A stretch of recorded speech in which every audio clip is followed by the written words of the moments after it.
let me tell you something. It was just June of this year that I signed the documents to begin the process of Texas building its own border wall.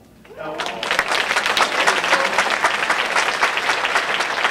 go back to the time when Trump was president, when he talked about when he was going to build a border wall, and it took him seemingly about 2 to 2.5 years before you saw that wall actually go up. So I signed these documents in June. We are now less than 6 months in the time period after I signed those documents. I want you to know, before the end of this month, that wall will begin to go up on our border.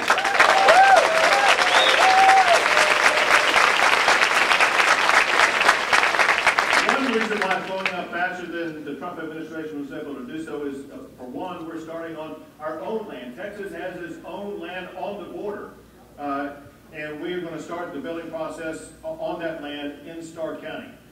Separate from that, there are so many people who have property on the border who are so angry about the Biden administration allowing the property to be overrun, they are offering their land to us for free. Hundreds upon hundreds of miles.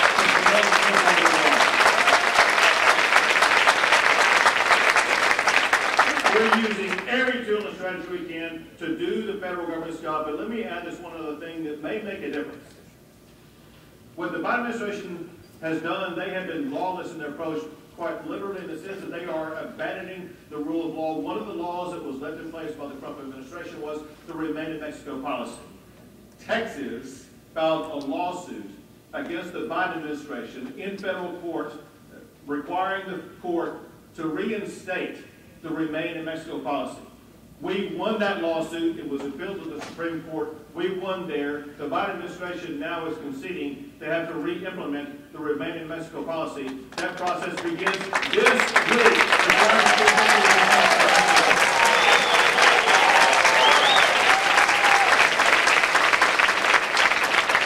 So listen, when you look at all these radical leftist socialistic agenda items, they use it in ways that are really very dangerous, because they try to impose it on our children in our schools, then it's reprehensible.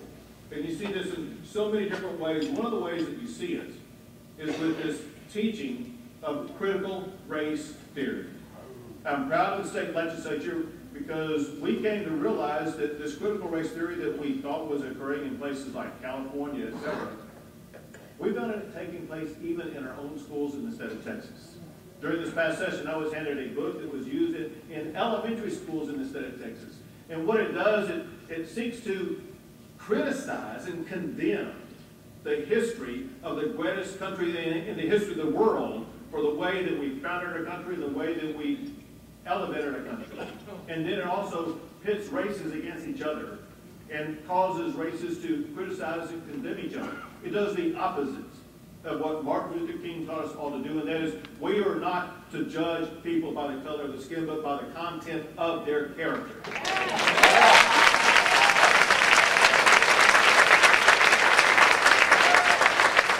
So through the regular session and then adding that into a special session, we passed a ban on the teaching of critical race theory in our public schools in every grade, from kindergarten to 12th grade, in every subject in the schools. And Texas now has the strongest ban on critical race theory in the United States of America.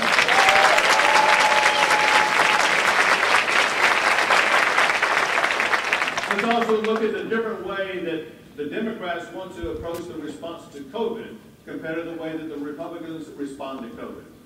They believe in lockdowns. They believe in mandates by government, destroying your freedom, telling you to mandate that you take a vaccine, mandate that you wear a mask, limiting where you can go. Let me tell you something.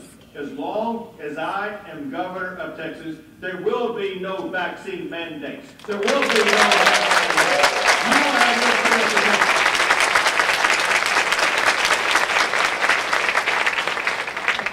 I know from having visited with some of you already that there is some level of confusion about all these complexities, about all the lawsuits and legal action. Let me explain to you exactly where we are.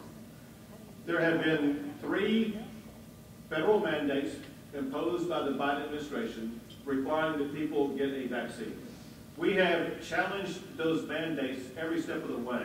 And through the federal courts of appeals, we have received rulings that have halted all of Biden's vaccine mandates across the board. There is no federal mandate that exists in the state of Texas right now that anybody be required to take a vaccine if you do not want to.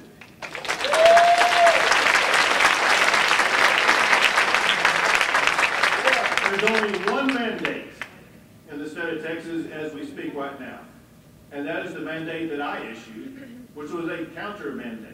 I had to counter what the Biden administration was doing, so I issued a mandate through an executive order authorized by Chapter 418 of the Texas Government Code that says that no business, no governmental entity can require that you take a vaccine in Texas. It's your choice, your freedom. Nobody can require you to do it.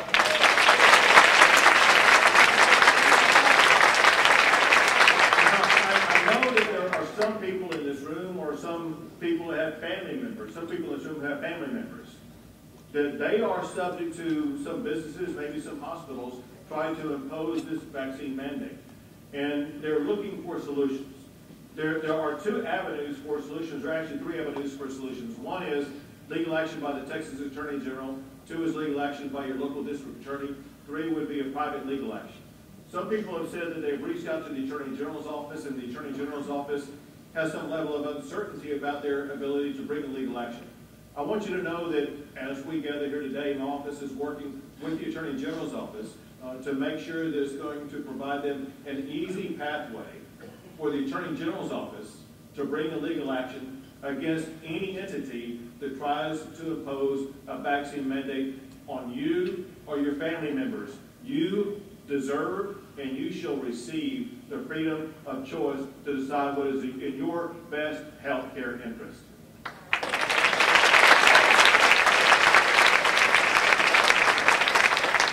Let me tell you another reason why we will win Jefferson County and why we will win the state of Texas. Do you really think that people who live in Jefferson County would go vote for a candidate for governor who says that, hell yes, he's going to come take your guns? That's not going to happen. Let me tell you something.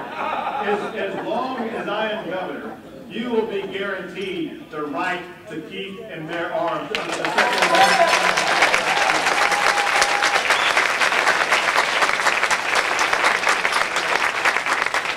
Metro may not get a dozen votes in Jefferson County just because of that alone. But to make sure that we live up to that Second Amendment right, with the help of these legislators, I signed two laws. One is a law making Texas a constitutional carry state. Another is a law making Texas a Second Amendment sanctuary state, prohibiting the Biden administration or Metro or anybody from coming in and getting your guns.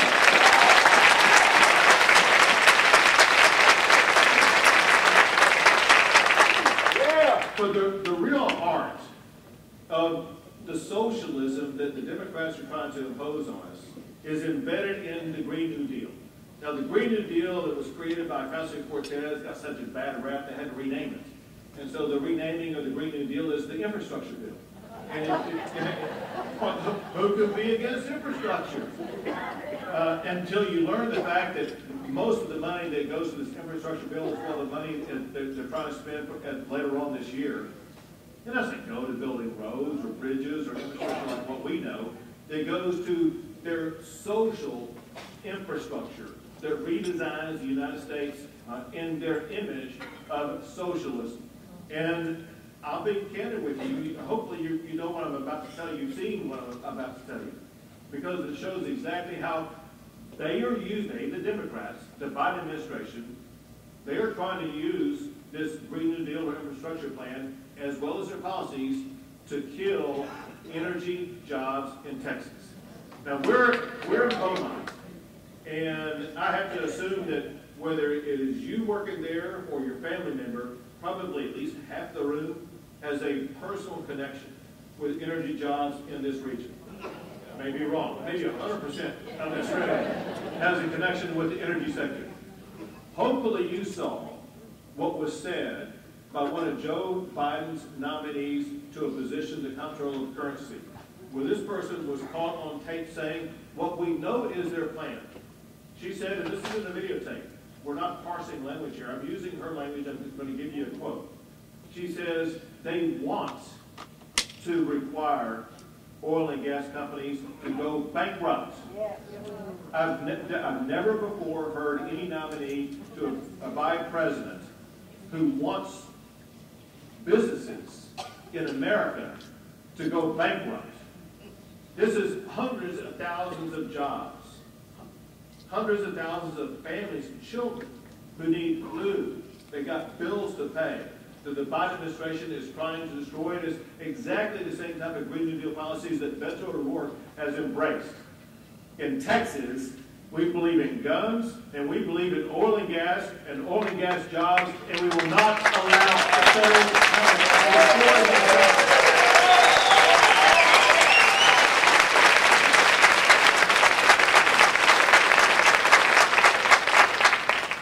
One of the most humorous things I've seen about the Beto campaign is running on jobs. What? As if Texas hasn't done anything on jobs. Texas, for 17 years in a row, has been ranked the #1 state in the United States as the best state for doing business.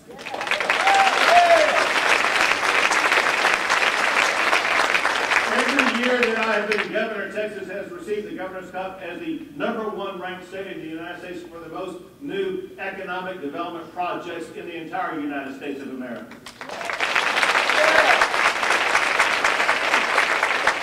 Even during the year of COVID, Texas elevated the international economic rankings. Before COVID, Texas, if it were its own country, we would have had the 10th largest economy in the entire world.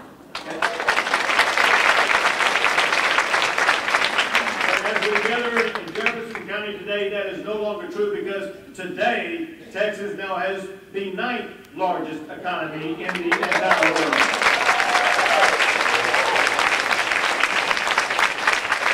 In case you're wondering, the country we surpassed is Brazil.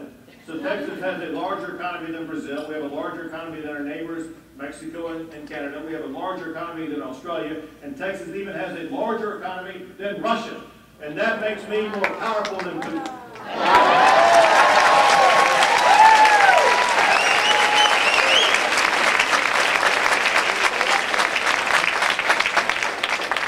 I may be asking these guys for my own nukes this next session.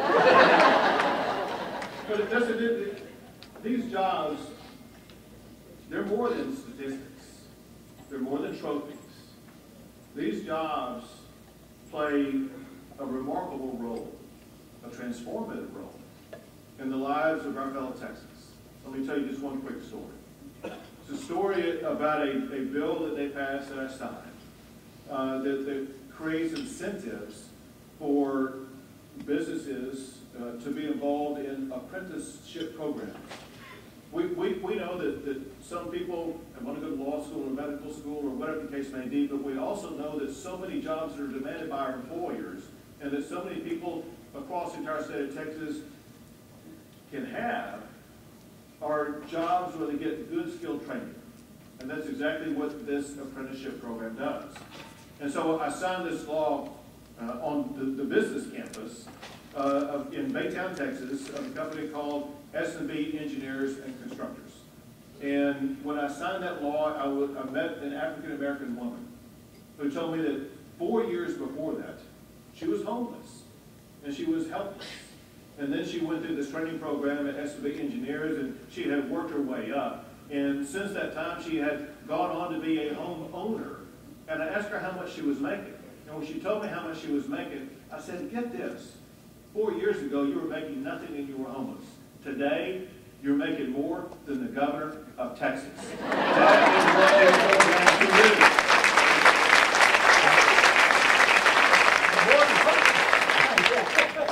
But there's something else, and it's something that involves life itself that's at stake in this election.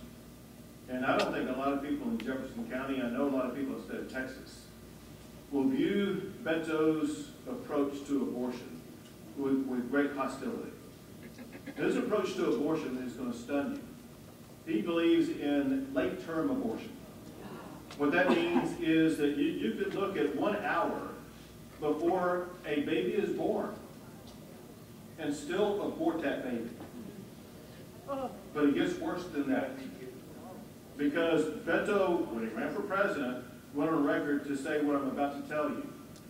He said, he was asked the question, if he supported a piece of legislation, and that legislation would say this: if a baby is subject to an abortion but survives that abortion and is still alive, would he support a law requiring a doctor to provide medical support for that child? And he said no. That is murder. That cannot be tolerated. And because we see evil like that in Texas, that is exactly why we supported and I signed a law to protect the life of every child with a heartbeat.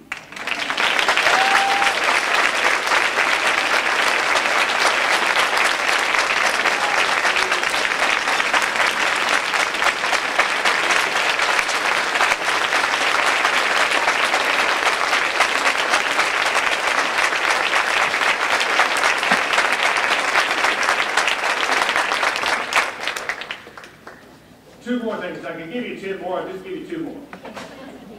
One is one of the craziest and most chaotic schemes that we've seen these Democrat socialists embrace. They are trying to redesign law enforcement. And I mean, look at our law enforcement officers over here.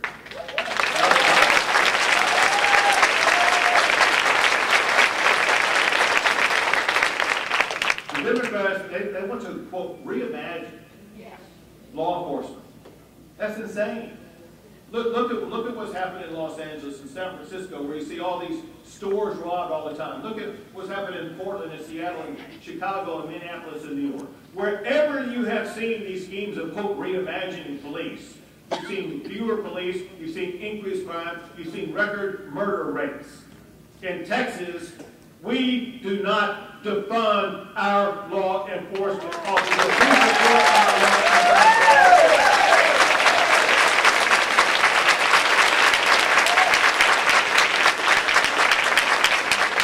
That's exactly why they passed and I signed a law that will defund any city in Texas that defunds their police. Our police will be defunded.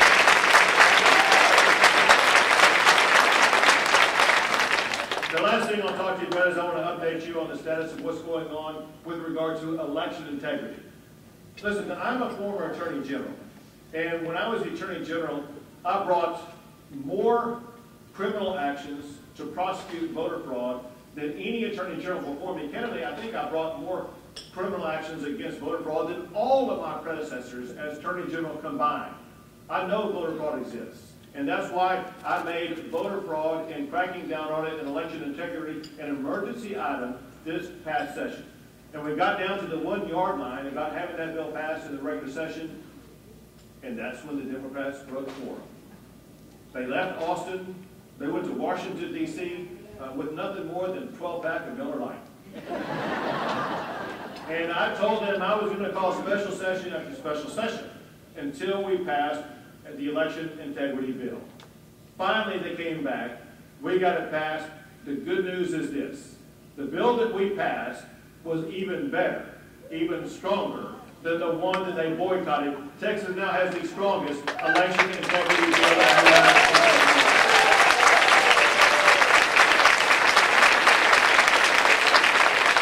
I can give you a long list of things it does. Let me just mention 2. 1, it cracks down on the 2 easiest ways in which voter fraud occurs. 1 is through mail-in ballots. If you send out or send in a mail-in ballot that violates the law, you're subject to a felony. You will be going to jail.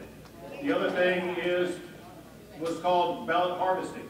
You know, someone who should know about ballot harvesting is Barack Obama himself, because it was Barack Obama, when he was president of the United States, he sent a team of FBI agents down to South Texas to investigate and to prosecute a ballot harvesting scheme where people were using cocaine to get ballots, where they illegally cast these ballots that they harvested. Ballot harvesting now, after this session, is a felony. You will go to jail if you're involved in ballot harvesting in Texas.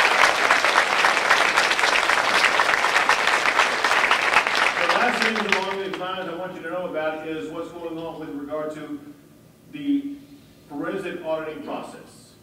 So, in the Secretary of State's office, we created a new election audit division. And they are undertaking, they're in the midway process of the largest forensic audit of the 2020 election of any state in the United States of America.